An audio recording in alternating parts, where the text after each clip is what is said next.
Halo, selamat malam pemirsa. Sidang pra-peradilan Peggy Setiawan memasuki babak akhir. Senin besok kita akan melihat bersama bagaimana putusan hakim atas nasib Peggy Setiawan. Akankah kemudian gugatan Peggy Setiawan dikabulkan atau justru sebaliknya ditolak oleh Hakim Tunggal Eman Sulaiman? Itu yang akan menjadi pokok perbincangan kita malam hari ini di Apa Kabar Indonesia Malam. Selain itu Caca? Benar sekali Ken dan juga pemirsa. Selain itu kita tahu bahwa hujan deras terjadi seharian pemirsa di wilayah Jabodetabek. Untuk informasi bagi Anda, malam hari ini kita akan update titik-titik mana yang terendam banjir pemirsa. Semuanya di Apa Kabar Indonesia Malam untuk Anda. Ini dia Apa Kabar Indonesia Malam.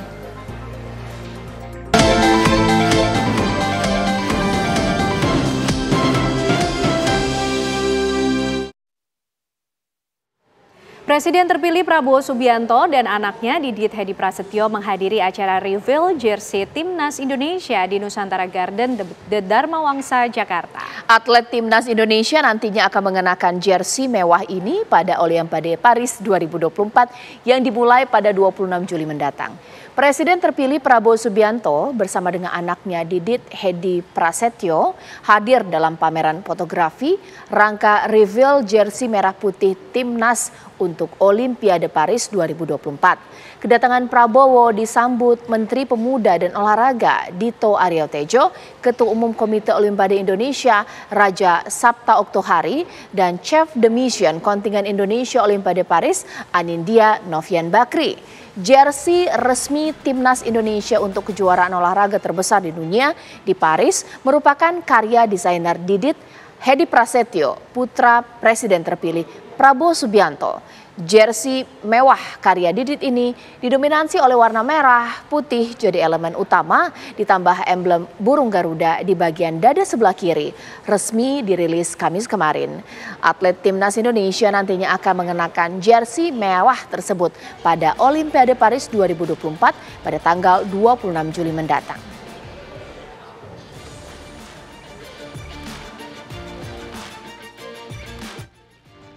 Saya dapat undangan ya launching apa ya, launching reveal jersey Olimpiade 2024 tim kita Indonesia. Pemirsa, Menteri Komunikasi dan Informatika Budi Aris Setiadi enggan berkomentar soal desakan terhadap dirinya untuk mundur dari jabatannya. Budi yang ditemui di kawasan Rasuna Said bahkan tak mau keluar lewat pintu utama, namun memilih diam-diam keluar lewat pintu belakang dan langsung masuk ke dalam mobil. Saat ditanyakan mengenai perkembangan kasus kebocoran pusat data nasional, ia menghindar tanpa mengatakan apapun. Menkominfo didesak mundur dari jabatannya setelah Pusat Data Nasional Sementara atau PDNS di Surabaya diretas. Peretasan PDNS ini mengakibatkan layanan publik di Indonesia sempat lumpuh. Sebelumnya pada Kamis 4 Juli kemarin, Dirjen Aptika Samuel Abriani Pangerapan mundur dari jabatan usai merasa menjadi pihak yang paling bertanggung jawab atas serangan ransomware Brand Chipper. Passwordnya katanya admin 1234, Pak. Gimana, Pak?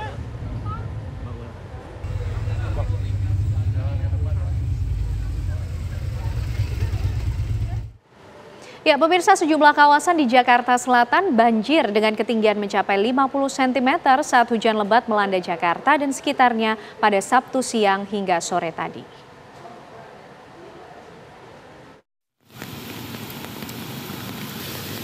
Di Jalan Dharma Wangsa Raya, Kebayoran Baru, banjir setinggi 30 hingga 50 cm yang merendam jalan tersebut diakibatkan oleh saluran air di Kali Jelaweng yang meluap. Banjir di kawasan ini mengakibatkan arus lalu lintas di sekitar lokasi terganggu. Genangan banjir juga terjadi di kawasan Kemang, Mampang, Jakarta Selatan, yang disebabkan karena saluran air yang tidak mampu menampung luapan air hujan. Akibatnya, arus lalu lintas tersendat dan sepeda motor terpaksa melewati jalur pejalan kaki. Petugas gabungan diturunkan ke lokasi untuk mengatur lalu lintas dan membersihkan saluran air. Kondisi yang sama terjadi di perumahan Pondok Karya, Komplek Polri, Mampang Prapatan, Jakarta Selatan. Banjir yang diakibatkan curah hujan dengan intensitas tinggi membuat perumahan ini terendam banjir setinggi 50 cm. Tak hanya di Mampang, banjir dengan ketinggian 50 cm juga merendam Jalan Ciledug Raya, Sekoal, Jakarta Selatan. Sejumlah kendaraan yang melintas dari arah Kebayoran Lama menuju Cipulir mengalami mati mesin setelah nekat menerobos genangan banjir.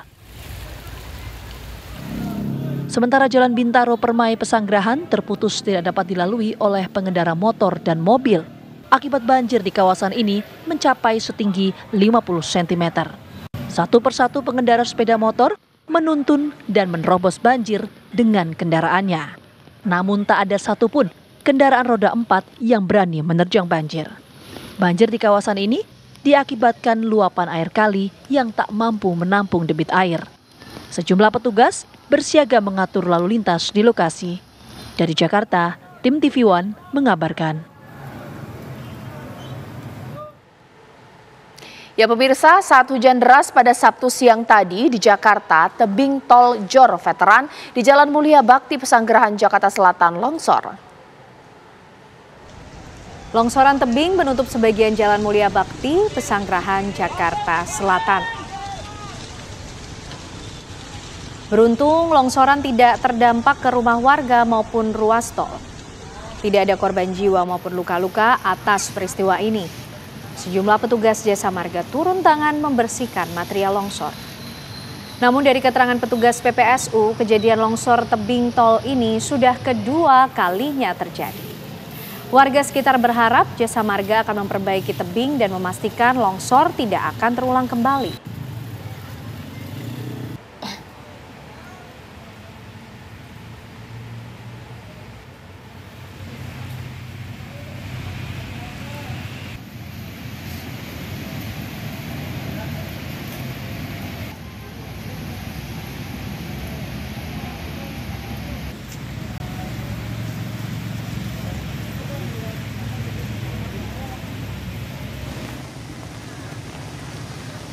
Pemirsa, hujan deras yang mengguyur wilayah Jakarta dan sekitarnya siang tadi membuat Jalan Raya Kalimalang, tepatnya di bawah kolong tol Jor Kota Bintang arah Jakarta, banjir mencapai 50 cm.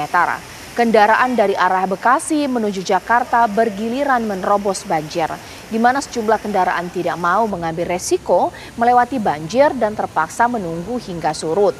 Menurut warga, banjir di kolong tol disebabkan luapan air Kalimalang saat hujan deras tiba. Tapi banjir di kolong tol ini lama surut karena tidak adanya mesin pompa air. Akibatnya, kemacetan panjang pun terjadi di kedua arah.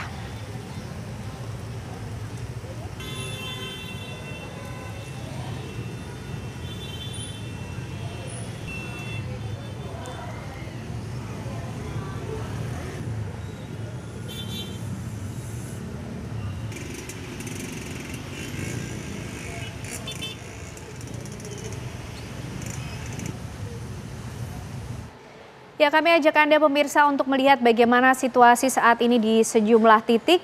Kami ajak Anda bergabung dengan rekan-rekan kami, ada Atika Harahap di Pesanggerahan dan juga Kurnia Dwi Hapsari di Kalimalang. Kita ke Pesanggerahan terlebih dahulu. Atika, bagaimana pantauan Anda saat ini kondisi di sana?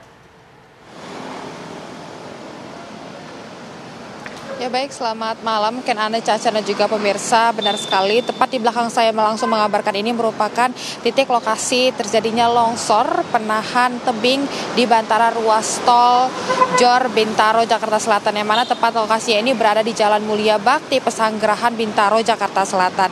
Diperkirakan Ken Ane, Caca dan juga pemirsa, terjadinya longsor ini pada dinding penahan tebing disebabkan karena memang hujan yang terus terjadi di wilayah Jakarta sejak pagi tadi, yang mengguyur wilayah Jakarta sejak pagi tadi ini, sehingga tadi pun kami menanyakan kepada para yang melakukan evakuasi, longsor ini terjadi sekitar pukul 2 sore hari tadi. Dan menurut keterangan dari pihak Kapolsek Pesanggerahan dari Kompol Tejo Asmoro yang menyatakan bahwa insiden longsornya tebing penahan Bantara ruas tol Jor Bintaro ini karena resapan air akibat hujan yang terus mengguyur, di mana kondisi terjadinya longsor ini pada bagian tanah merah di tebing penyangga jalan tol yang tidak begitu kuat menahan guyuran air, sehingga itu tanahnya jebol ataupun runtuh dengan lebar sekitar 3 hingga dengan 5 meter. Kompol Tejo Asmoro pun menyatakan dan juga memastikan bahwa tidak ada korban jiwa hingga dengan korban luka-luka dari longsornya penahan tebing Bantara ruas tol Bintaro Jakarta Selatan ini, hingga memastikan juga bahwa longsor ini tidak mengganggu aktivitas di jalan raya sebab peruntuhan longsor ini memang jatuh di jalan buntu. Kalau bisa dilihat di belakang saya ini memang jalan buntu, sehingga ini bukan merupakan jalan raya ataupun jalan yang biasanya jalan umum yang biasanya digunakan oleh para pengendara untuk berlalu lintas. Dan sedikit informasi juga Caca, Kenan juga pemirsa, tadi kami sempat menanyakan kepada para yang melakukan evakuasi, ini memang titik lokasi terjadinya longsor dinding penahan tebing di Bantara ruas tol Bintaro ini terjadi di exit tol di sekitar Bintaro, Jakarta saat ini. Demikian kami kembalikan ke studio ke Nana dan juga Caca. Iya, sekarang kita langsung ke Kurnia dari Kalimalang. Ini bagaimana lantas situasi di Kalimalang malam hari ini, Kurnia? Ya, selamat malam Caca dan juga pemirsa. Sampai dengan saat ini banjir masih merendam sisi Kalimalang, sisi bagian selatan atau tepatnya di bawah tol Jor seberang Kota Bintang. Ini bisa kami jelaskan bahwa sampai dengan saat ini banjir masih sama ketinggiannya, yaitu masih sekitar 40 cm. Ini kendaraan yang Anda lihat pemirsa ini dari arah Bekasi menuju Jakarta ini mengalami kemacetan cukup panjang. Kendaraan dari arah Bekasi menuju Jakarta ini harus berantri untuk menerobos banjir. Karena pasalnya tadi banyak kendaraan khususnya roda 4 ini yang mengalami mati mesin ketika nekat menerobos jalur yang banjir ini. Ini kendaraan baik roda 4 maupun roda 2 di depan layar kaca Anda pemirsa. Ada beberapa kendaraan ini yang terpaksa mengalami mati mesin karena terpaksa harus menerobos jalur arah Jakarta ini. Namun tak jarang kendaraan khususnya roda 4 yang merupakan kendaraan metik ini harus menepi di sebelah kanan karena mereka tidak mau mengambil resiko dan mereka menepi sampai dengan banjir surut. Namun nyatanya sampai dengan saat ini belum ada tindakan dari pemerintah Kota Bekasi karena ini banjir disebabkan limpasan air Kalimalang ini, tidak adanya mesin pompa air dan juga buruknya drainase, sehingga proses surutnya debit air di tempat ini ataupun di jalur Kalimalang sisi selatan ini cukup lama surutnya. Dan memang pemerintah, masyarakat sendiri berharap pemerintah segera mengatasi permasalahan banjir di tempat ini. Karena bukan saja jalur arah dari Bekasi menuju Jakarta yang mengalami kemacetan cukup panjang akibat hujan deras yang mengguyur wilayah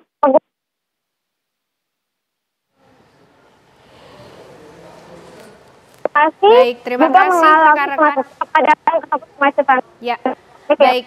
Terima kasih rekan-rekan informasinya Kurnia Dwi Hapsari dari Kalimalang, sebelumnya Atika Harahap dari kawasan Pesanggerahan. Ya benar sekali Ken, tapi kita juga harus menginformasikan sesaat lagi ada dialog yang spesial, sayang sekali jika dilewatkan. Ada apa Ken? Ya betul, sesaat lagi pemirsa kami akan menghadirkan untuk Anda perbincangan mengenai bagaimana kemudian putusan sidang pra-peradilan Peggy Setiawan besok Senin. Akankah gugatan Peggy Setiawan ini dikabulkan atau justru ditolak oleh Hakim Tunggal Eman Sulaiman? Sesaat lagi.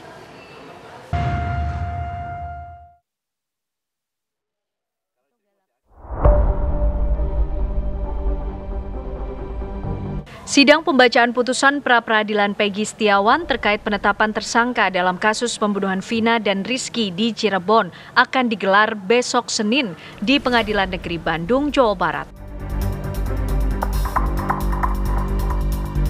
Jumat kemarin, sidang pra-peradilan Peggy Setiawan telah memasuki tahap akhir di mana kedua pihak yaitu kuasa hukum Peggy Setiawan dan tim hukum Polda Jawa Barat menyampaikan kesimpulan mereka kepada hakim.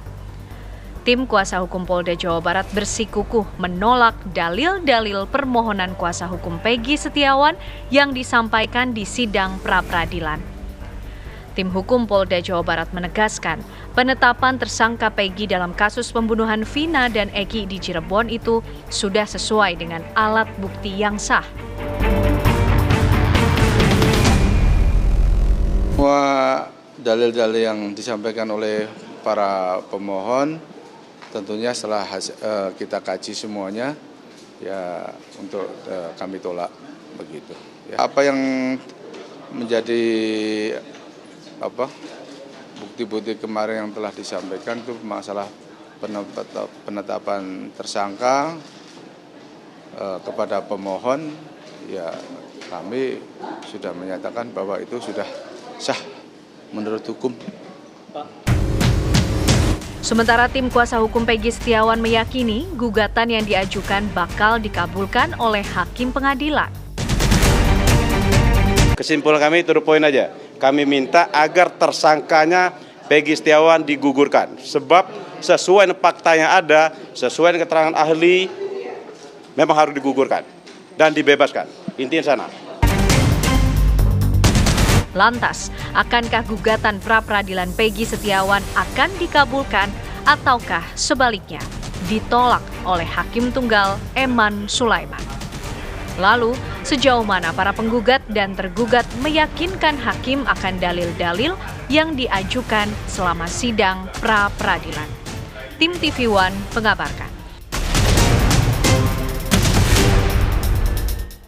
Ya, rangkaian sidang pra-peradilan dari Peggy Setiawan pemirsa sudah kita ikuti sejak awal minggu hingga terakhir kemarin Jumat, dan nanti hari Senin kita akan lihat bersama bagaimana putusan dari nasib Peggy Setiawan yang akan diberikan oleh Hakim Tunggal Eman Sulaiman. Nah, untuk membahasnya malam hari ini sudah bergabung bersama saya narasumber kita, ada Bang Marwan Iswandi, pengacara dari Peggy Setiawan. Bang Marwan, apa kabar? Alhamdulillah sehat, Mbak. Sehat ya, ada juga Mas Heri Firmansyah, pakar hukum kita. Apa kabar Mas Heri? Alhamdulillah baik, semoga Mbak baik juga semua sehat. Ya. Oke, dan juga bergabung melalui sambungan Zoom ada Irjen Pol Purnawirawan Arianto Sutadi, penasihat ahli Kapolri. Selamat malam Pak Arianto. Selamat malam Mbak. Ya, Selamat dan malam, bergabung juga dari Kompolnas ada Pak Yusuf Warshim. Selamat malam Pak Yusuf. Selamat malam, Penane. Iya, Bang Marwan, kalau kita lihat 5 hari ya, cukup cepat prosesnya. Ya. Ini kalau dari pihak Peggy Setiawan gimana? Cukup percaya diri kah besok Senin gugatannya akan dikabulkan? Percaya diri, Mbak ya. Tapi kalau lihat dari fakta hukum yang ada, termasuk keterangan dari ahli, terutama ahli dari kami ya, percaya diri. Insya Allah. Insya Allah. Walaupun kami percaya diri, tetap kami ada membatasi juga, Mbak, kepercayaan diri itu. 99% saya percaya diri. Apa yang membuat percaya diri, Bang Marwan? Satu dari fakta-fakta, Mbak, dari keterangan saksi dan keterangan ahli. Waktu keterangan ahli itu jelas saya tanyakan. Kalau yang di DPO, saya bilang Peggy Perong, sementara yang ditersangkakan, yang sekarang klien kami, Peggy Setiawan. Alamatnya berbeda, ciri-cirinya berbeda, tanggal lahirnya berbeda. Bagaimana ahli? Kata ahli dikatakan, harus digugurkan tersangkanya. Itu Mbak ya. Belum lagi saya tanya lagi, proses terhadap klien kami ini, Mbak ya, terhadap klien kami ini, menurut Perkap Kapolri, jelas ada Perkap Kapolri dulu.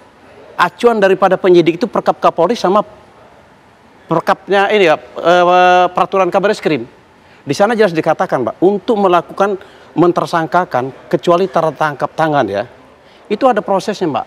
Pemanggilan, dipanggil sebagai saksi, gelar perkara. Kalau ini tidak ada, Mbak. Klien kami ini tanggal 21 langsung dijadikan tersangka. Dan alat bukti setelah dijadikan tersangka baru dicari alat bukti. Alat buktinya yang sangat lemah. KTP, ijazah, KK, terakhir foto. Kan lucu aja. Ya tidak ada hubungan sama perkara ini. Tapi kalau menurut keterangan ahli dari pihak Polda, nah ini kami terus terang saja, Mbak. Kami sangat meragukan keahlian ahli, katanya mengaku ahli ini. Sangat meragukan kami, Mbak. Oke, baik, itu poinnya dari pihak Peggy. Cukup percaya diri menantikan besok Senin. Pak Arianto sempat menjadi kepala divisi bagian hukum. Kalau Pak Arianto sendiri melihat rangkaian sidang pra-peradilan yang sudah berlangsung dari Senin hingga Jumat kemarin, Pak, termasuk melihat optimisme dari pihak pemohon dalam hal ini Peggy Setiawan, seperti apa Pak Arianto? Ya, saya kira semua bagus ya. Semua bersemangat dan berapi-api memperjuangkan kepentingannya. Dari pihak kuasa hukum juga demikian gigih mencari saksi-saksi yang banyak.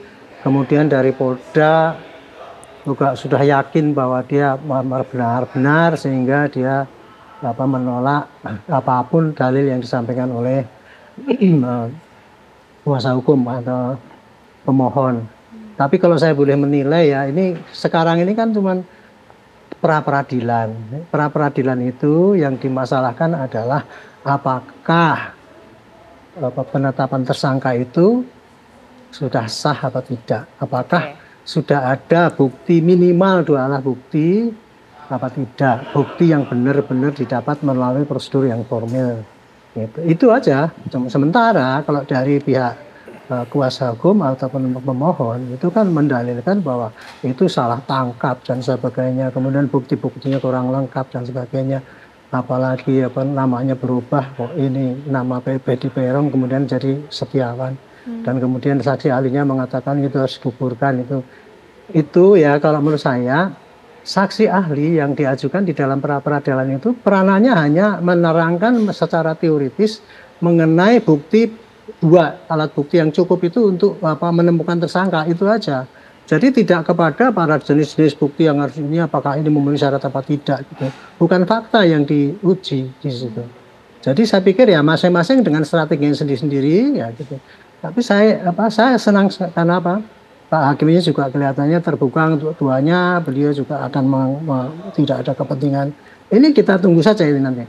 Oke, karena ini memang jalan yang harus ditempuh dan besok kita tentukan kalau ini ditetapkan diterima ya berarti penetapan tersangkanya kan jadi batal, gugur. Tapi kalau seandainya ditolak ya berarti penetapan tersangkanya lanjut dan Polda tinggal melengkapi berkas yang dikembalikan oleh jaksa. Gitu. Oke, baik. Pak Yusuf, kalau dari Kompolnas sendiri juga melihat bagaimana jalannya sidang pra-peradilan yang berlangsung tentunya dari pihak pemohon maupun juga termohon, ini semua diberi porsi yang sama untuk kemudian menyampaikan dalilnya, kemudian menyampaikan gugatannya, mengajukan bukti, menghadirkan saksi, begitu untuk memperkuat dalil masing-masing. Nah, kalau dari Kompolnas sendiri mengawasi jalannya apalagi dari pihak kepolisian sendiri dalam hal ini mengenai penetapan tersangka dari Peggy Setiawan seperti apa Pak Yusuf?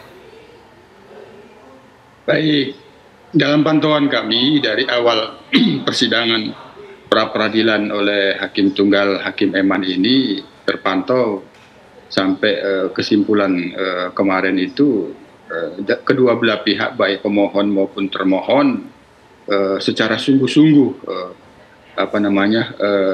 memberikan bukti-bukti terkait dengan pihak pemohon sendiri bahwa ini bukan Peggy yang muaranya tidak sah atau salah tangkap. Dari pihak termohon sendiri telah menjawab yang kita lihat karena ini kan tersangka ya, penetapan tersangka.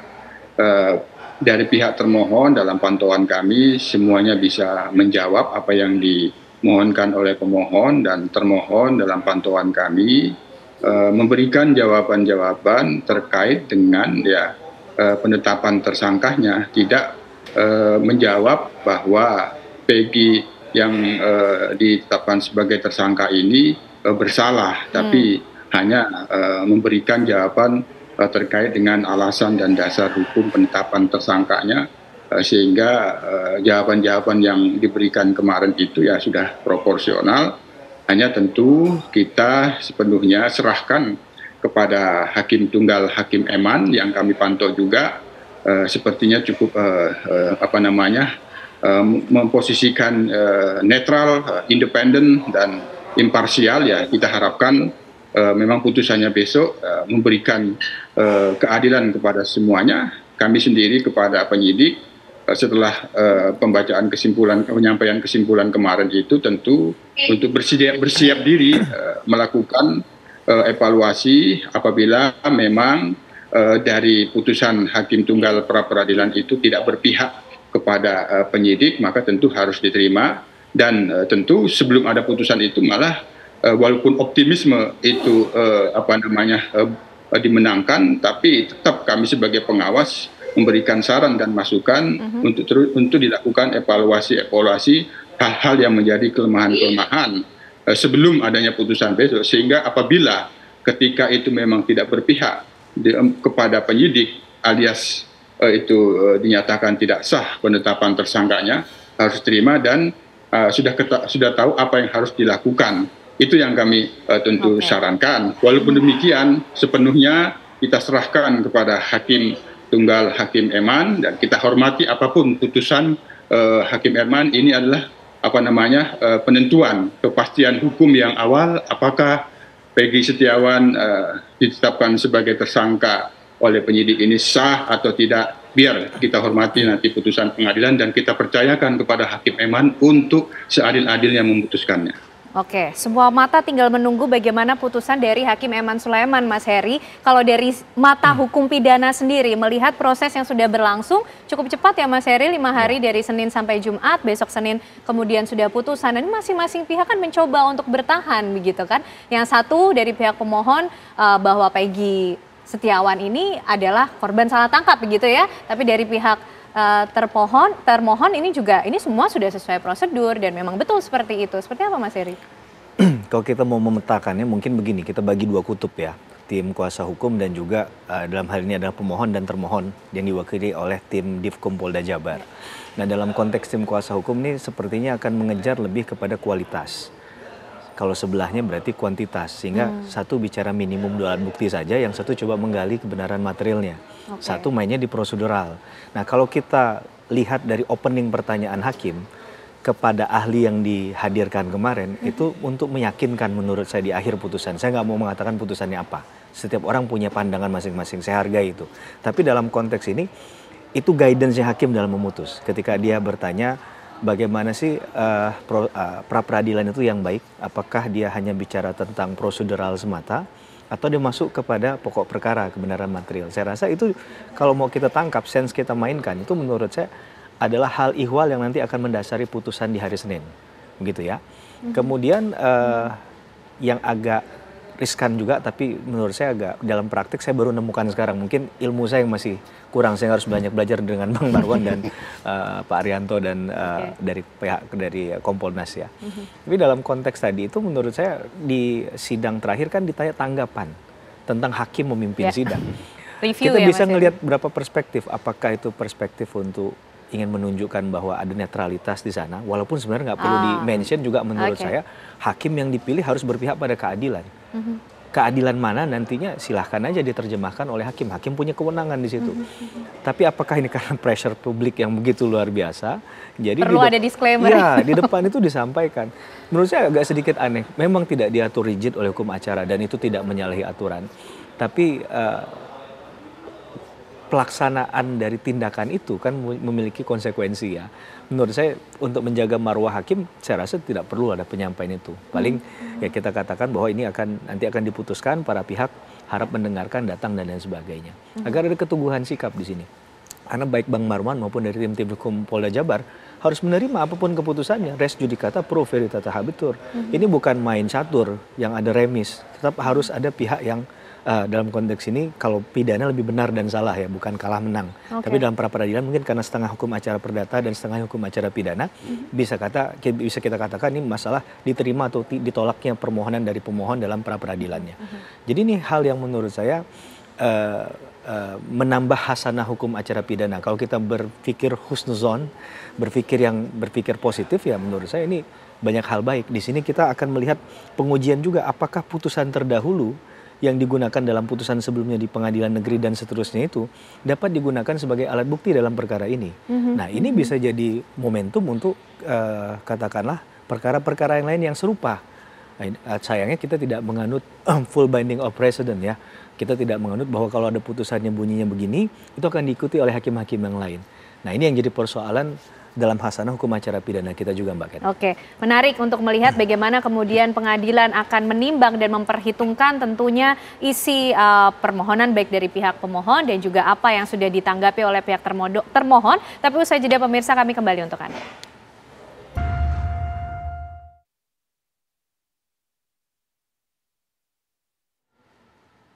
Ya, menanti putusan pra-peradilan Peggy Setiawan. Bang Marwan, apa kemudian yang membuat yakin sekali lagi poin-poinnya bahwa Peggy Setiawan ini bukan Peggy Peron yang dimaksud dalam kasus Vina dan juga Eki 8 tahun silam?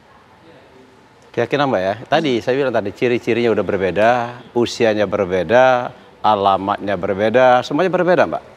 Dan yang bernama Peggy Setiawan, Peggy itu banyak. Ini kan Peggy Peron. Dan saya mendapat informasi terakhir Mbak ya, sebenarnya makanya saya bilang, di sini kita pihak kepolisian harus jeli betul Mbak. Saya dapat informasi terakhir, bahkan tadi saya ditelepon Mbak, dari orang. Peggy Peron itu memang ada. dia termasuk dalam geng motor. Ini menurut informasi. Nah seperti ini, informasi seperti ini dikejar. Tapi mereka bilang kalau geng motor ini mereka ini kuat juga Mbak. Apa namanya jiwa ininya, jiwa korsanya apa nama istilahnya. Dia nggak bakal menceritakan. Tapi informasinya ada, memang ada.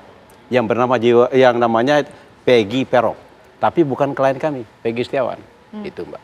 Oke, baik. Pak Arianto gimana nih Pak? Jadi tanggapannya pihak Peggy Setiawan ini yakin nih bukan Peggy Peron dari tersangka pembunuhan Vina dan Eki? Ya sejak dari mula kan kuasa hukum kan itu dalil yang disampaikan. Tetapi kalau saya melihat putusan ini nanti bagaimana, itu nanti terpulang kepada Bapak Hakim. Bapak Hakim itu di sini memutuskannya hanya akan menentukan apakah tindakan penyidik selama ini yang diuraikan itu ya, yang dikatakan tadinya kan kok cerita tentang BAP dan sebagainya. Tapi kan penyidik kemarin menerangkan ini loh bisa kerjakan, mulai dari manggil, nangkep, kemudian bagaimana proses kita menangkap, kita meyakinkan bahwa itu memang tersangka, itu sudah diuraikan gitu. Nah sedangkan kan kalau dari pihak kuasa hukum kan mengatakan bahwa itu salah tangkap dan sebagainya, itu buktinya nggak kualitas, alat bukti apa kayak gitu dan sebagainya. Itu kalau menurut pertimbangan saya, pendapat saya ya, hakim nggak akan melihat itu. Hakim hanya akan melihat, menilai. Ini bukti-bukti yang dikumpulkan oleh penyidik ini dari puluhan kan bukti yang ada itu, kira-kira cukup nggak?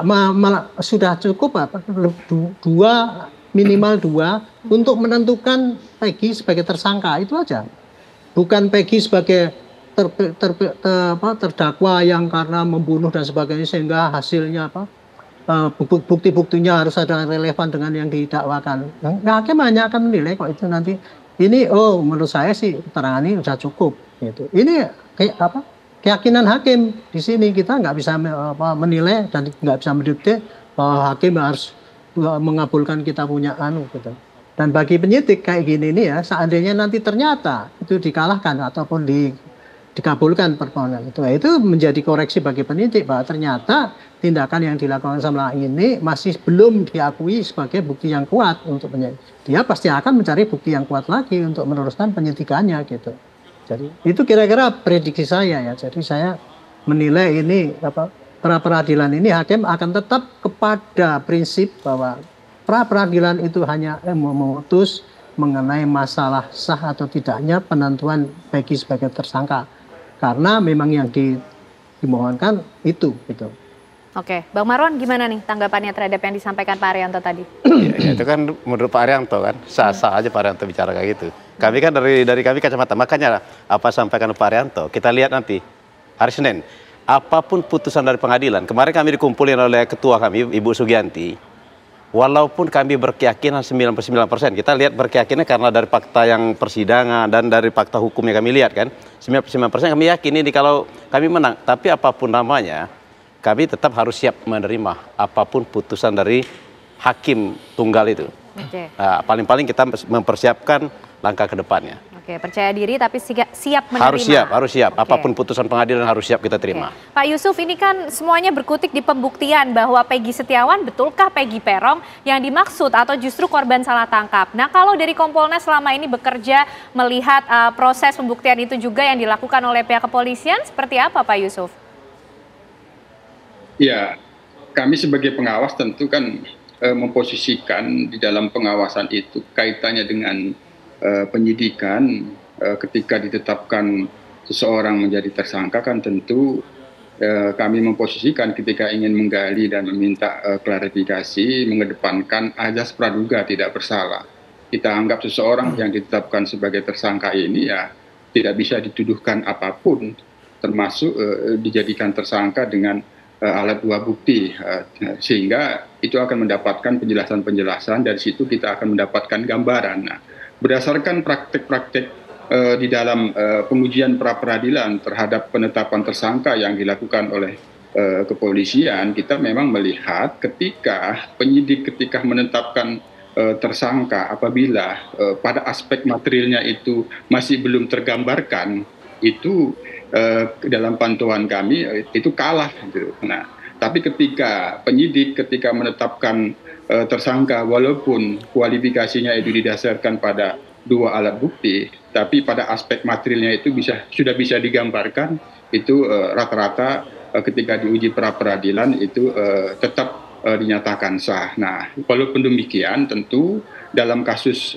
penetapan Peggy Setiawan ini dari pihak kuasa hukum selama persidangan pra peradilan ini kan sebenarnya mengajukan penggalian pertanyaan-pertanyaan yang mengemuka di dalam fakta persidangan itu, baik itu saksi maupun ahli, itu kan sebenarnya ingin mendapatkan satu gambaran pada aspek material. Nah, hal ini tentu sudah kami sampaikan sebelum adanya pra peradilan kepada penyidik agar pada aspek material juga sudah bisa tergambarkan sehingga ini ketika ditetapkan sebagai tersangka benar-benar firm. Nah, inilah tentu yang kita sepenuhnya kita serahkan kepada putusan hakim. Apakah hakim akan melirik sedikit pada aspek materialnya, tentu ini akan mempengaruhi bagaimana putusan. Inilah yang sudah kita sampaikan kepada penyidik. Kami memberikan saran dan masukan ketika ini menetapkan tersangka sudah punya gambaran, tidak hanya dituduhkan salah tangkap, tapi yang ditangkap ini, yang ditetapkan sebagai tersangka ini memang benar-benar sudah sah, tapi pada aspek materialnya sudah bisa tergambarkan. Walaupun seperti ini, kami dalam pantauan pra peradilan kemarin dari pihak kuasa hukum Polda Jabar memberikan jawaban-jawaban itu tidak sampai untuk bisa menjelaskan bahwa Peggy Setiawan meskipun yang ditetapkan sebagai tersangka ini tidak dalam arti menjawab sebagai bersalah. Ini yang kami anggap sudah proporsional, sehingga ya kita berharap apapun putusan pengadilan pra peradilan Hakim Eman ini ya harus diterima. Kami juga sudah sangat senang tadi dari kuasa hukum juga apapun putusan dari pihak Hakim Eman ini ya harus diterima. Tentu kedua belah pihak harus menerima apapun putusannya. Apabila penyidik dikalahkan dalam putusan ini, tentu kami sudah bersaran perlu dilakukan evaluasi dan kelemahan-kelemahan sebelum adanya putusan itu sehingga sudah tahu apa yang harus dilakukan. Oke, Mas Heri, apa sih yang akan mempengaruhi seorang hakim kemudian bisa memiliki keyakinan untuk mengambil putusan? Nah, dalam putusan yang baik itu menurut saya berkaitan dengan pertanyaan tadi adalah harusnya kita melihat nanti pertimbangan hukum hakimnya. Apakah sudah mempertimbangkan kehadiran kedua belah pihak secara utuh dengan menghadirkan ada saksi, ada ahli. Jangan-jangan dihadirkan tapi kemudian tidak dipertimbangkan. Atau bunyi dari putusannya tidak sama sekali menyentuh faktanya. Kita tidak mengharapkan itu tentunya. Dan yang paling penting nanti adalah what next-nya Mbak Ken. Bahwa yang kita khawatirkan begini, ketika masih sama-sama ngotot katakanlah. Bayangan saya, Divkom masih ingin lanjut untuk tim penyidik masih ingin melanjutkan proses ini, tapi kemudian ini ternyata bersoal masalah alat bukti dan ketika mau dilimpahkan ke kejaksaan bukan menolak ya, tapi kemudian mengirimkan P19 lagi, ini kan akan terus sampai mungkin kiamat baru akan berhenti, Mbak. Nah, bagaimana tentang kepastian hukum seseorang, status seseorang di sana? Nah, dalam konteks konstruksi hukum acara pidana khususnya pra peradilan, memang kadang banyak hal yang kita nggak bisa mengatakan secara tegas bahwa ini adalah role model dalam pelaksanaan hakikatnya hukum acara peradilan pidana khususnya dalam pra peradilan. Akan dikembalikan kadang lebih kepada nuansa kebatinan hakim, keyakinannya. Nah, ini kan untuk meyakinkan seseorang hanya hakim itulah yang tahu dengan Tuhannya kan. Kita di luar ini nggak bisa menilai. Bahkan sampai pada putusan besok hari akan dibacakan, katakanlah jam 9:8:59 aja masih ada yang nggak tahu nih. Pasti apa putusan dari hakim. Ini yang menurut saya penting adalah ketika kita mulai yakin dan percaya menegaskan arah dari konstruksi hukum acara peradilan pidana kita khususnya pra peradilan. Apakah kemudian hanya bersoal masalah prosedural saja? Atau ketika bicara penetapan tersangka ini berbeda dengan objek pra peradilan yang lain. Karena di objek pra peradilan dalam pasal 77 kan banyak ya. Disertasi saya khusus tentang pra peradilan soalnya. Jadi ketika bicara dalam hal itu saya bicara dalam konteks penelitian juga. Ini yang kemudian jadi sulit adalah ketika mengejawantahkan itu dalam ranah praktik. Kita ini mau ikut role yang mana ini? Jangan sampai nanti harapan saya nggak begini ya. Bahwa ketika ingin menjatuhkan putusan sesuai nilai rasa saja, tanpa ada barometer parameter yang jelas. Jadi kita nggak hanya bicara pada kasus Peggy, Mbak Ken, orang yang berusaha berjuang di pra peradilan, baik pihak pemohon maupun termohon, ini juga akan harus mendapatkan kepastian dari segi prosedural. Mungkin ke depan ini menurut saya wacana untuk merubah khususnya pra peradilan ya, konstruksi ini harus dipertegas. Jangan terlalu banyak ruang terjemahan bebas begitu, tapi mulai ada hal yang jadi parameter tadi menurut saya sehingga kita bisa menyepakati hal itu. Oke, harus ada parameter yang jelas ketika seorang hakim kemudian memiliki keyakinan begitu ya Mas Heri. Nah, ini juga menjadi pertanyaan bagaimana kemudian masing-masing pihak baik bagi pemohon maupun juga termohon ini menghadirkan bukti-bukti yang kemudian sahih dianggap ini bisa mempertanggungjawabkan, bisa menjawab dan meyakinkan hakim juga untuk mengambil putusan. Sesaat lagi kami hadirkan pembahasannya untuk Anda.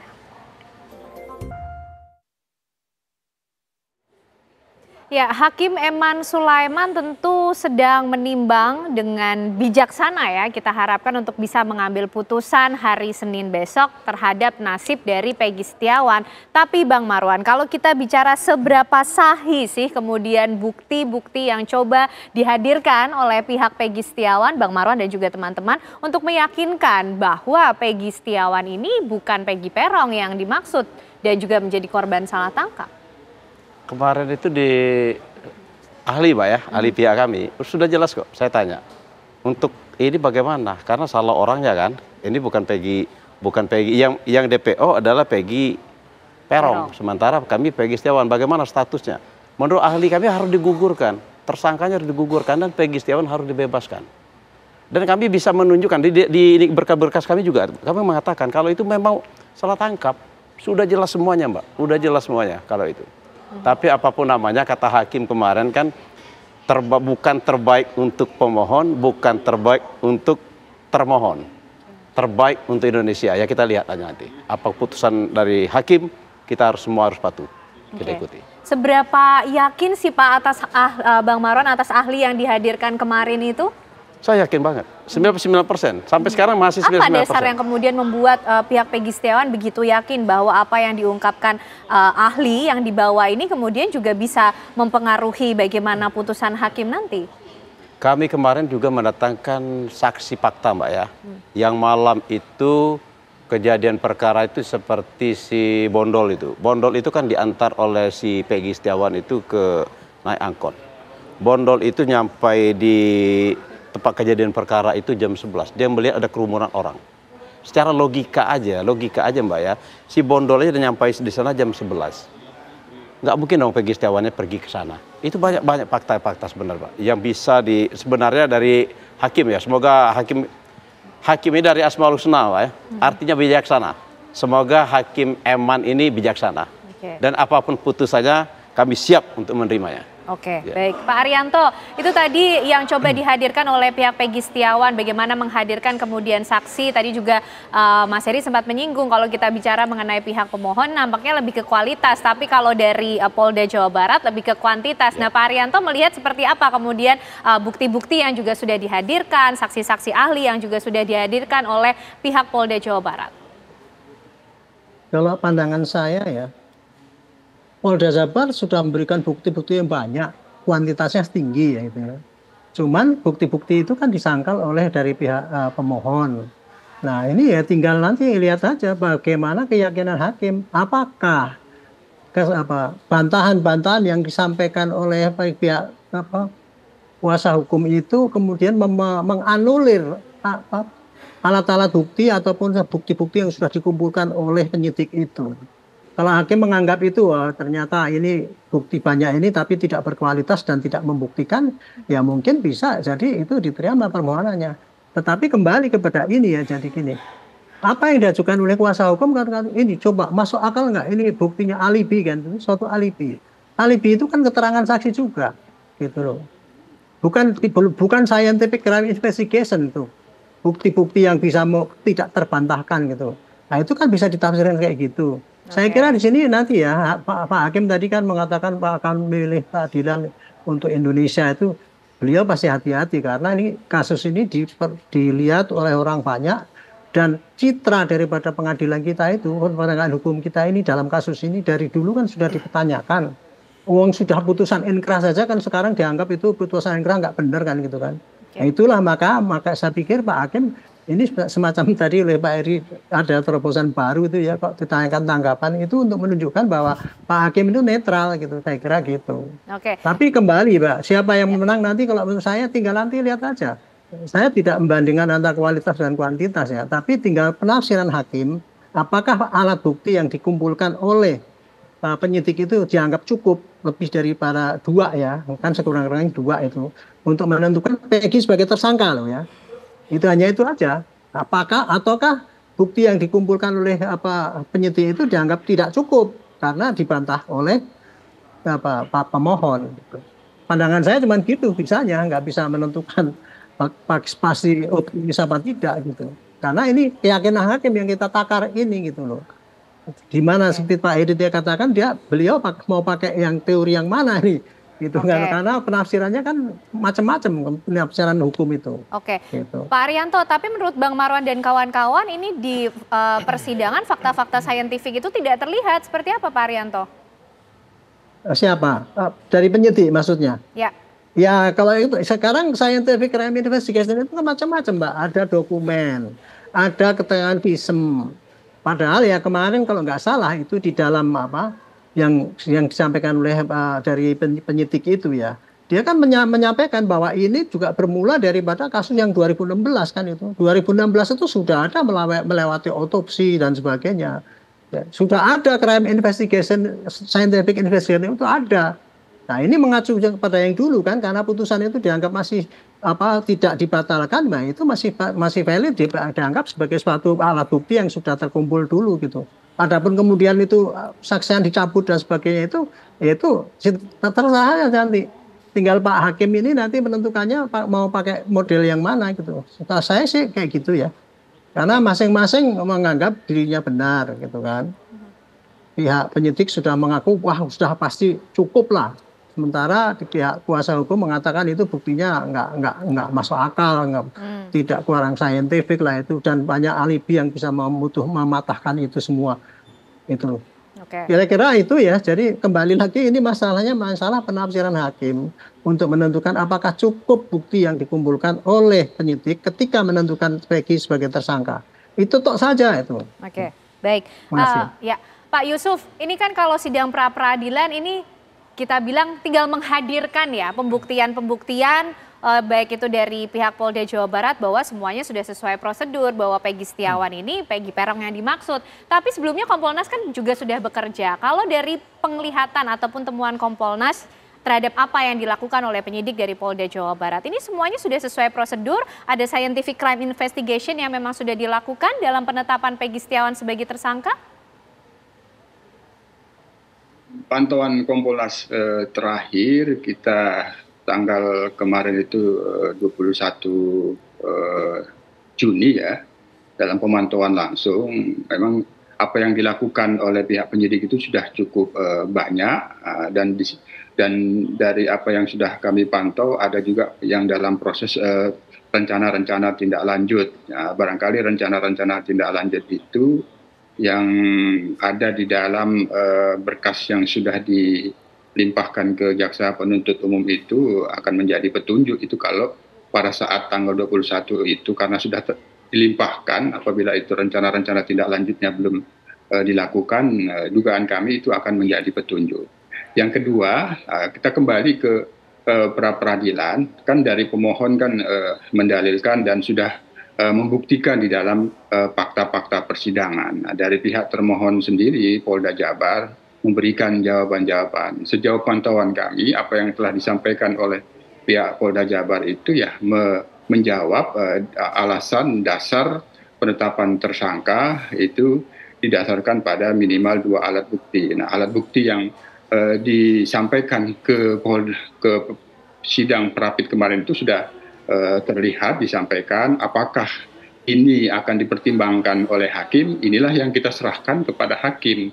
Kami sendiri tentu apabila melihat konstruksi permohonan Prapit yang diajukan oleh pihak Peggy Setiawan sendiri, memang ada hal-hal yang krusial yang itu bisa hakim putusannya membatalkan penetapan tersangka apabila apa yang didalilkan oleh pihak pemohon kaitannya belum pernah dimintain keterangan sebagai saksi ketika ditangkap langsung ditetapkan sebagai tersangka.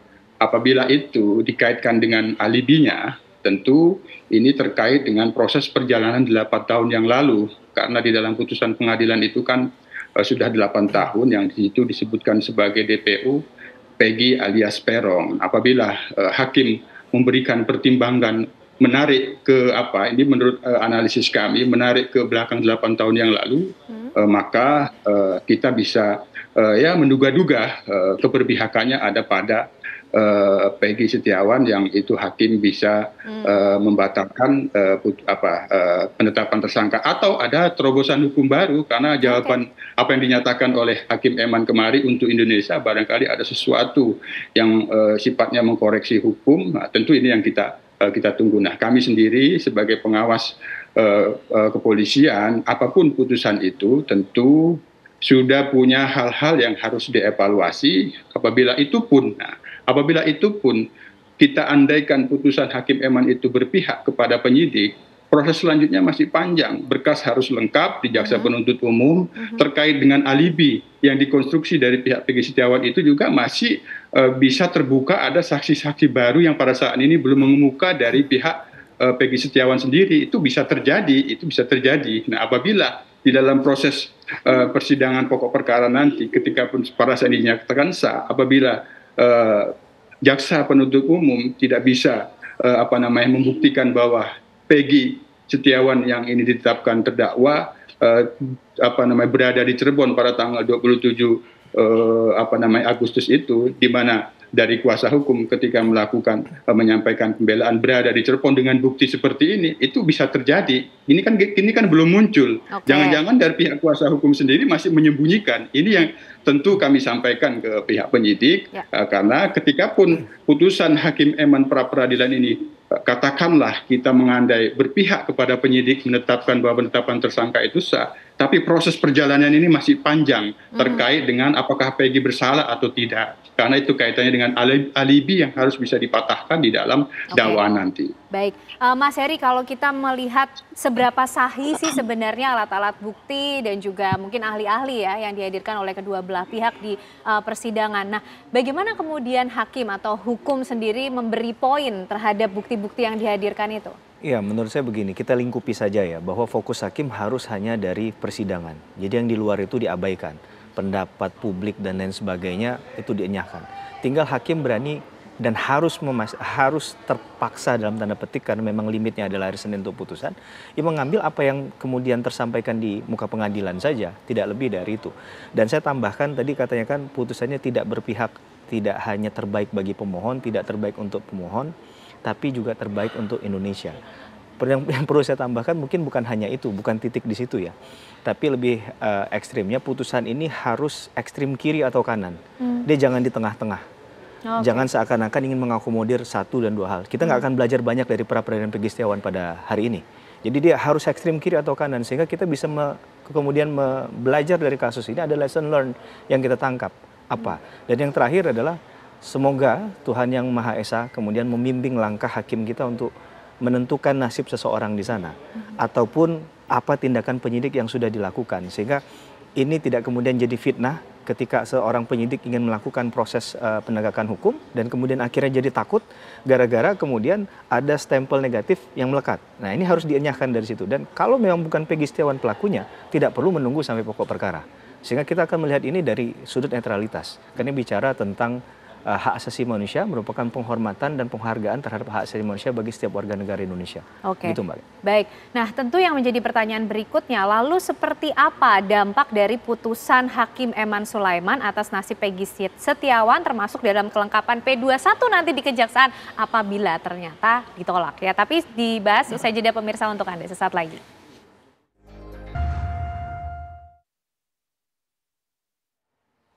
Anda masih menyaksikan Apa Kabar Indonesia Malam, pemirsa, dan kita masih membahas bagaimana nasib dari Peggy Setiawan yang menanti putusan Hakim Eman Sulaiman Senin besok. Pak Arianto, ini kita masih belum tahu ya apa yang kemudian menjadi putusan dari Hakim Eman Sulaiman. Tapi tentunya putusan ini akan memberikan efek domino ke belakang juga. Ketika kemudian gugatan dari pihak Peggy Setiawan ini dikabulkan, ini justru menjadi pertanyaan bagaimana nasib juga tersangka-tersangka lain kemudian yang lain-lain yang sudah menjalani persidangan atau sudah menjalani pidananya. Tapi ketika kemudian ditolak, ini juga ada proses lanjutan P21 yang masih kita nantikan di Kejaksaan. Bagaimana Pak Arianto? Ya ini kan pra-peradilan ini kan hanya bagian kecil daripada satu episode ya, suatu penyidikan yang panjang ini. Nah sekarang di pra-peradilan, kemudian taruhlah nanti seandainya polisi itu, penyidik itu dikalahkan, ya, sorry, permohonan daripada pemohon itu dikabulkan sehingga dinyatakan bahwa ini tidak sah kan gitu kan. Ini hanya si Peggy ini aja yang dinyatakan tidak sah. Tetapi penyidik selama putusan yang 2016 itu masih ada dan belum dibatalkan oleh PK, itu masih menjadi kewajiban penyidik untuk mencari tersangka yang namanya Peggy itu, Peggy Peron atau siapa. Nah selama ini padahal penyidik kan sudah mencoba membuktikan bahwa Peggy Setiawan yang ditangkap ini adalah Peggy yang dimasukkan di dalam putusan yang dulu itu ini disebut Peggy Peron itu kan. Dengan keterangan-keterangan yang disampaikan kemarin pada waktu memberikan keterangan di pengadilan di pra-peradilan ini, saya memantaunya begitu. Gitu. Jadi intinya kalau seandainya ini ya, kemudian ini dihentikan itu, oke silakan kepada Peggy Setiawan ini sementara dihentikan karena tidak cukup bukti untuk itu. Tapi penyidik masih punya kewajiban untuk mencari si Peggy Peron yang dulu dari keputusan yang sudah ingkrah itu sebagai pelakunya kan gitu. Diteruskan pasti akan cari bukti-bukti lain untuk menentukan bahwa ini Peggy yang dimaksudkan di dalam putusan yang dulu itu gitu. Jadi bukan penyidik itu dendam ya untuk mempidanakan Peggy yang sekarang ini dipaksakan menjadi tersangka, enggak. Karena selama ini penyidik kan melihat bahwa apa yang Peggy Setiawan ini sudah ditelisik itu adalah itu yang dulu dimasukkan di dalam Peggy yang dulu itu, keterangan Dirman misalnya. Saya teman kelasnya, nah, misalkan kayak gitu. Itu kan nggak bisa disangkal kayak gitu. Itu yang dikumpulkan oleh penyidik selama ini. Tapi kalau itu kemudian dianulir oleh hakim bahwa itu bukan kurang cukup bukti, ya nggak apa-apa, silakan aja. Ini batal, tapi nanti pasti akan ada penyidikan lanjut untuk mencari yang mana Peggy Peron yang sesungguhnya itu gitu.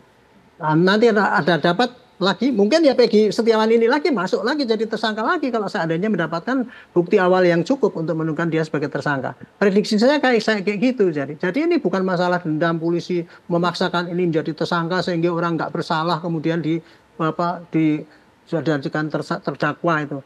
Penyidik selama ini melakukan penyidikan itu tidak arahnya kepada dendam untuk mencari orang itu untuk dipenjarakan tanpa salah.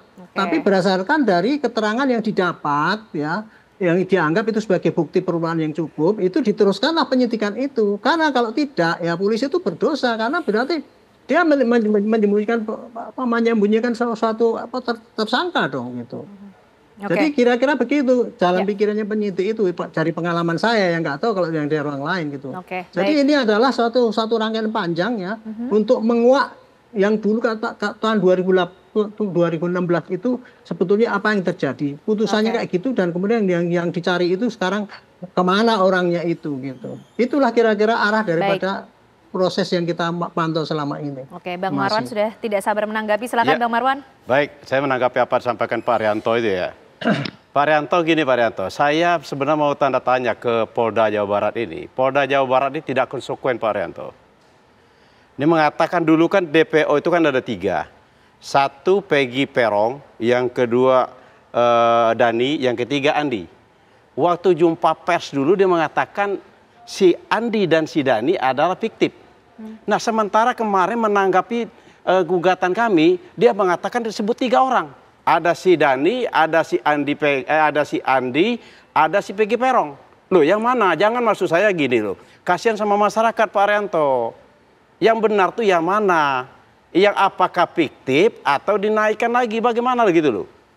Nah mengenai tadi Peggy Peron itu yang harus dicari Pak Arianto. Bisa nggak kemarin, kami sangat menyayangkan Pak Arianto. Kenapa tidak ada mendatangkan saksi fakta yang mengatakan kalau Peggy Setiawan itu adalah Peggy Peron? Nggak ada. Sampai sekarang ini nggak ada Pak Arianto. Nggak ada. Baik, Pak Arianto silakan. Ya itu ini bukan sandiwara Pak Marwan, ini adalah suatu proses hukum gitu loh Pak. Polda Jabar penyidik dari penjelasan yang saya sampaikan ini, dia berusaha menjelaskan bahwa dia adalah berkewajiban untuk mencari Peggy Peron itu kan. Dulu disebutkan Peggy Peron karena putusan pengadilan kayak gitu. Nah, kemudian setelah ditelisik itu ternyata yang namanya Peggy Setiawan ini adalah orang yang dianggap sebagai Peggy Peron pada putusan yang dulu itu. Untuk itu ya itu fiktif atau dan sebagainya itu saya pikir itu nggak penting ya dikatakan gitu ya. Ya katakan karena yang ngomong istilah fiktif itu kan sebetulnya tadi kan mengatakan gini itu. Karena dulu para tersangka itu terdakwa itu mengatakan kemudian mencabut Pak sebetulnya 3 itu yang ada cuma 1 ini gitu. Itulah yang kemudian dia meminjam kata-kata daripada si saksi itu, penyidik ngomong gitu. Adapun kemudian menunjukkan 3 orang lagi itu nggak usah diperdebatkan gini. Yang penting begini Pak ya. Sementara ini penyidik Polda Jabar sudah berusaha mencari saksi-saksi macam-macam ya, saksi dari keterangan saksi maupun dari bukti-bukti dokumen, ijazah dan sebagainya untuk meyakinkan bahwa itu Peggy Peron itu adalah Peggy Setiawan ini. Itu yang ingin disampaikan kepada Pak Hakim ya. Dan yang disampaikan dalam berkas perkara itu bahwa menunjukkan bahwa penyidikan itu tidak ngawur, tidak langsung asal tangkap orang yang nggak bersalah kemudian kok akan dipenjarakan, tidak Pak. Bukti-bukti awal yang diterima oleh dikumpulkan oleh penyidik itu ya itu sehingga dia berkesimpulan seperti itu. Kalau ini dianggap salah kesimpulannya ya pasti nanti penyidik akan mencari lagi bukti yang lebih kuat lagi untuk menentukan apakah ini memang salah tangkap atau ada Peggy Peron yang lain yang belum ketangkap gitu. Singkat Jadi saja. intinya jangan dianggap kita dendam ya, sama sekali tidak. Ini penyidikan. Penyidik sudah mengumpulkan barang bukti, itulah yang ada, kemudian disajikanlah di dalam persidangan ini gitu. Oke, singkat saja Bang Jadi Marwan. gitu, Jadi gini Pak Arianto ya, saya menanggapi yang sampai Pak Arianto. Kalau memang penyidiknya profesional, itu kan katanya di waktu habis terakhir pengeroyokan itu kan katanya diantar pakai motor tuh. Otomatis kan ada darahnya korban itu di bajunya Peggy. Kalau memang ada di bajunya Peggy Setiawan, hasil tes DNA-nya mengatakan itu darah korban, good, gak ada masalah. Ataupun sidik jari. Ini nggak ada Pak Arianto, nggak bisa Pak Arianto. Oke, baik. Itulah itu Anda mengatakan penyidik nggak profesional, tapi menurut saya itu Anda itu pengacara yang tidak profesional Pak. Tidak bisa menempatkan bagaimana suatu teori itu begini, kemudian penafsiran Anda begitu. Kalau saya justru mengatakan gitu. Ya Pak Arianto, Bang Marwan, kita tentu nanti giliran Hakim Eman Sulaiman ya yang akan menimbang ini semua, Mas Heri. Tapi kalau kemudian melihat apa yang sudah berlangsung di pra-peradilan, ini nanti putusan Hakim Eman Sulaiman juga akan memberikan dampak dong pasti. Lanjutannya, termasuk tadi yang sudah sempat disinggung oleh Mas Heri di awal soal bagaimana kelengkapan P21. Bila dan apabila ternyata gugatan dari pemohon ini apakah nanti akan dikabulkan atau justru ditolak, bagaimana Mas Heri? Ya, karena bicara sistem peradilan pidana, pra-peradilan kan termasuk dalam konteks menguji salah satunya sekarang objek perluasannya adalah penetapan tersangka. Maka kita akan bicara membedakan mana menemukan tersangka dan bagaimana menetapkan tersangka. Ini agar nggak bias dan umum saja saya sampaikan. Menemukan tersangka itu fisiknya. Tapi menetapkan tersangka berarti ada serangkaian proses yuridis. Tinggal kita lihat mana yang nanti akan dipertimbangkan hakim. Apakah tindakan dari tim Divkom Polda Jabar itu dibenarkan atau pernyataan yang diajukan oleh pihak pemohon dalam permohonan di pra-peradilan ini. Agar kalau saya bisa menjelaskan panjang, tapi nanti dikira memihak salah satu. Saya menjaga nuansa kebatinan dari setiap orang yang punya keyakinan. Walaupun banyak pengambat hukum juga yang kalau ditanya prosentase dan sebagainya menjawab, tapi saya memilih untuk tidak menjawab itu. Tapi kita akan menunggu hasil dari putusan. Cuman tadi saya katakan kalau menetapkan tersangka begini, kalau dia menemukan tersangka itu hanya fisiknya saja. Nah, kalaupun ada proses misalnya revisi terhadap tersangka ataupun dari DPO-nya, nah itu harus tetap melalui pendekatan yuridis. Tinggal diuji saja sudah dilakukan atau belum, memenuhi kualifikasi atau tidak, gitu saja. Pak Yusuf mungkin menutup ya, kalau kita bicara mengenai dampak efek dari putusan Hakim Eman Sulaiman, kita masih menunggu putusan, tapi juga nampaknya perlu mempersiapkan atas putusan yang nanti akan diambil ketika kemudian gugatan dari pemohon ini dikabulkan. Ini kan justru mungkin nanti akan menimbulkan lalu bagaimana nasib dari tersangka lain yang juga sudah menjalani pidana, atau ketika ditolak bagaimana pula langkah menuju P21 di kejaksaan. Yang pasti, apapun putusan Hakim Eman pra-peradilan bukan akhir sebuah cerita atau belum akhir sebuah cerita. Apakah putusan itu berpihak mengabulkan pemohon atau berpihak kepada Polda Jabar? Itu belum akhir sebuah cerita. Yang kedua, kalau kami catatkan dua hal pokok yang dimohonkan dari pihak Peggy Setiawan. Pertama, soal prosedur. Yang kedua, bukti-bukti, alat bukti yang menetapkan Peggy Setiawan ini adalah Peggy alias Peron yang situ di putusan pengadilan, kemudian ditetapkan tersangka. Dalam bahasa Bang Heri tadi, itu kaitannya dengan proses menemukan dan menetapkan. Jadi kami melihat ada dua hal yang penting kaitannya dengan putusan Hakim Eman besok. Apakah mempertimbangkan prosedur yang harus dipanggil dulu, seperti itu, atau langsung fokus kepada alat bukti. Karena kan tersangka yang disematkan kepada seseorang itu kan seseorang itu didasarkan. Nah, bunyinya kan di dalam KUHP itu ketika mendefinisikan tersangka itu kan berdasarkan bukti yang cukup. Nah, dan itu dulu patut diduga pelaku tindak pidana. Jadi dua hal ini, apakah hakim besok itu mempertimbangkan prosedur yang itu dipersoalkan oleh pemohon, atau dua-duanya, atau pada alat buktinya. Ini alat buktinya belum cukup sehingga dinyatakan sah, atau dipandang prosedurnya tidak dipertimbangkan, tapi Pak Yusuf, pertimbangannya ada pada alat buktinya sudah cukup sehingga berpihak. Sekali lagi, apapun putusannya dalam pantauan Kompolnas nantinya, ini belum akhir dari sebuah cerita. Oke, baik. Alat bukti dan kesaksian sudah dihadirkan di persidangan, tinggal kebijaksanaan dan tuntunan Tuhan untuk bisa mengambil putusan dari Hakim Eman Sulaiman yang akan disampaikan Senin depan. Terima kasih Mas Heri, Bang Marwan, Pak Arianto, dan juga Pak Yusuf malam hari ini sudah bergabung bersama kami di Apa Kabar Indonesia Malam. Sehat selalu semuanya. Pemirsa Apa Kabar Indonesia Malam tentu masih akan menemani Anda dengan informasi lainnya juga bersama dengan Caca Anissa. Benar sekali Ken, nanti saat lagi kita akan hadirkan informasi mengenai skandal asusila yang menjerat Hashim Asyari berujung pada pemecatan dirinya dari jabatan sebagai Ketua KPU. Informasinya sesaat lagi. Skandal asusila yang menjerat Hashim Asyari berujung pada pemecatan dirinya dari jabatan sebagai Ketua KPU RI. Dewan Kehormatan Penyelenggara Pemilu atau DKPP telah memberikan sanksi pemberhentian pada 3 Juli lalu. Skandal asusila Hashim Asyari telah menjadi sorotan publik sepanjang pekan ini.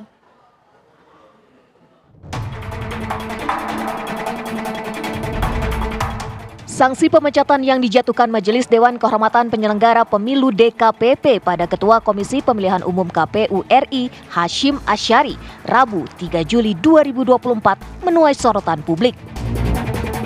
Dewan Kehormatan Penyelenggara Pemilu membeberkan fakta bahwa Hashim Asyari terbukti bersalah melakukan tindak asusila terhadap perempuan berinisial CAT yang juga seorang panitia pemilihan luar negeri PPLN Kota Den Haag, Belanda. Menjatuhkan sanksi pemberhentian tetap kepada teradu Hashim Asyari selaku Ketua merangkap anggota Komisi Pemilihan Umum terhitung sejak putusan ini dibacakan. Usai putusan DKPP diumumkan, Hashim malah menyatakan rasa syukur dan terima kasih atas sanksi pemecatan yang ia terima. Ia juga meminta maaf kepada awak media jika selama dirinya menjabat sebagai Ketua KPU ada perkataan atau tindakan yang kurang berkenan. Pada kesempatan ini saya ingin menyampaikan, saya mengucapkan Alhamdulillah dan saya mengucapkan terima kasih kepada DKPP yang telah membebaskan saya dari tugas-tugas berat sebagai anggota KPU yang menyelenggarakan pemilu. Pada teman-teman jurnalis yang selama ini berinteraksi, berhubungan dengan saya, sekiranya ada kata-kata atau tindakan saya yang kurang berkenan, saya mohon maaf. Saya kira itu yang dapat saya sampaikan pada kesempatan ini.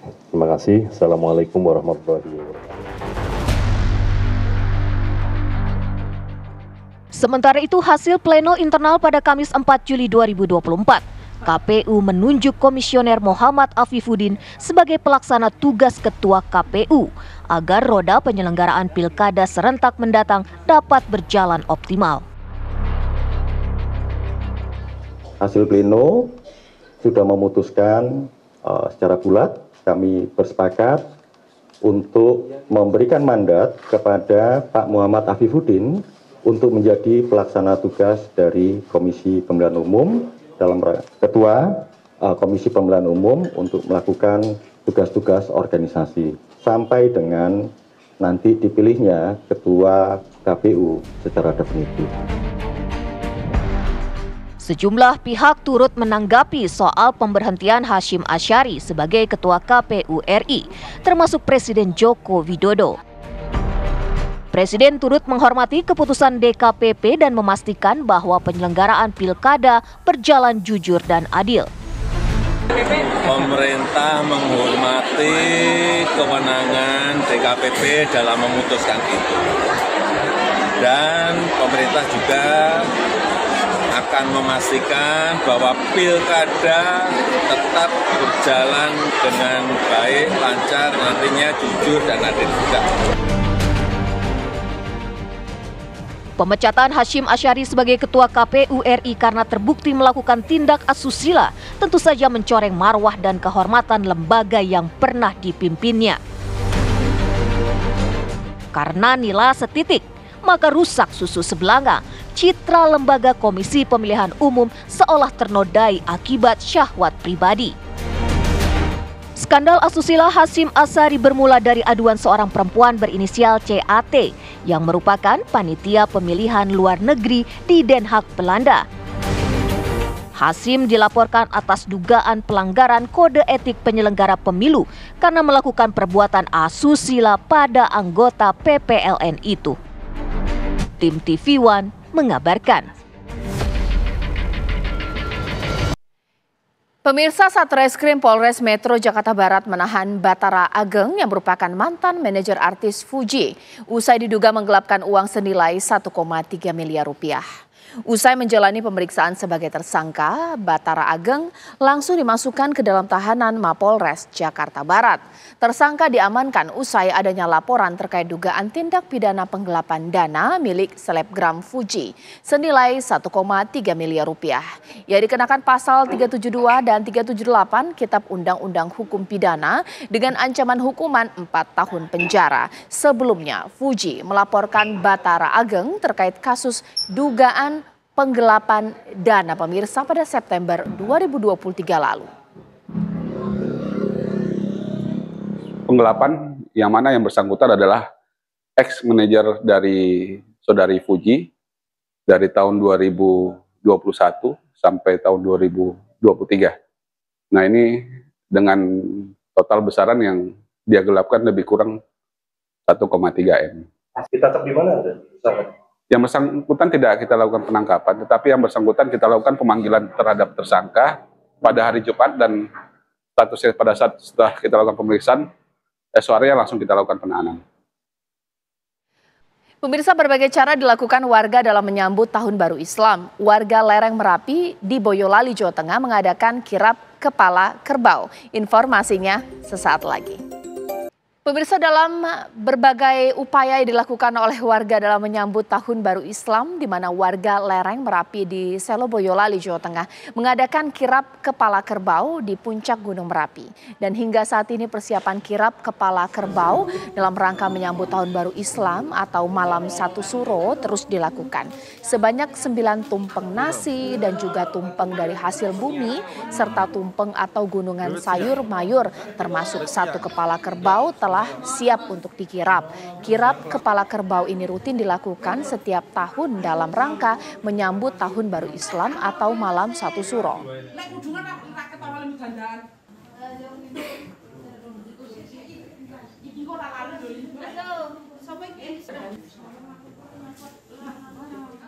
Lalu seperti apa kemeriahan kirap malam hari ini? Rekan saya Agus Saptono sudah siap mengabarkan langsung dari Boyolali. Agus, silakan dengan laporannya.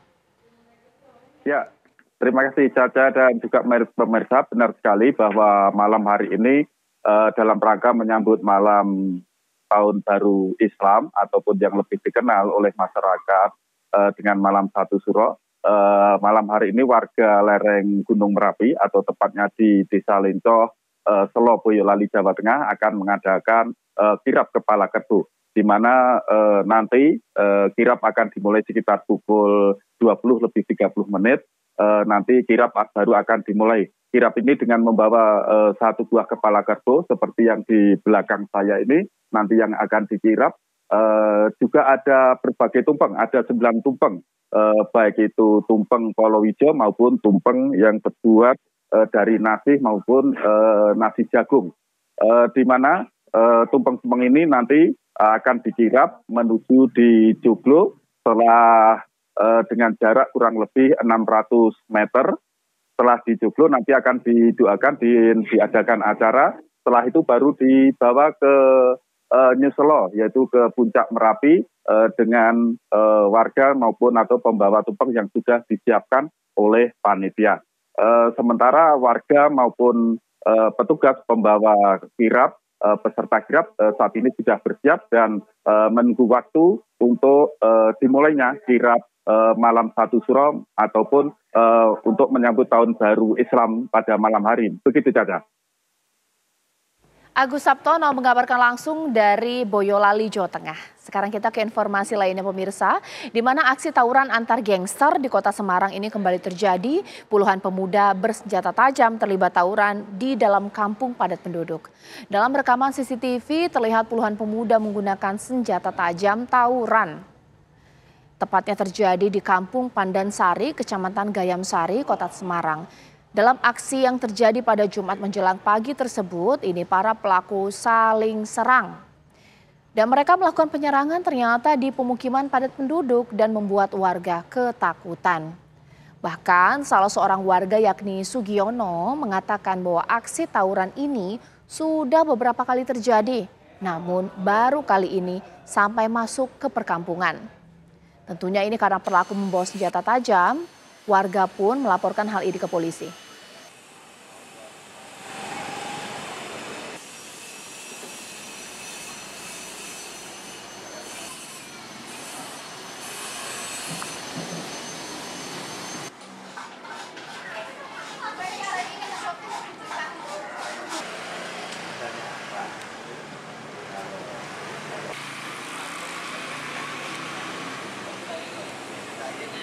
Dua pemuda membawa kabur rambu-rambu lalu lintas viral di media sosial pemirsa. Dan inilah aksi dua remaja di Jalan Medan, di Jalan Merdeka Kota Palembang, Sumatera Selatan yang viral di media sosial.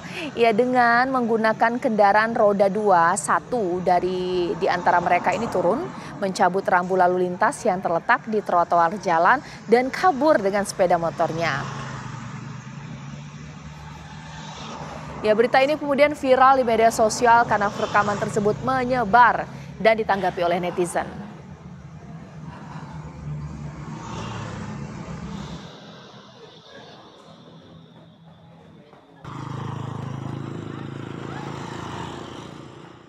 Pemirsa, informasi tadi sekaligus menutup Apa Kabar Indonesia Malam untuk hari ini. Seperti itu, Ken. Betul sekali Caca, Anissa dan juga pemirsa. Tapi sesaat lagi program Kabar Utama akan hadir menemani Anda bersama dengan Gina Vita. Akhir kata saya Ken Ana. Saya Caca Anissa, selamat malam. Sampai jumpa.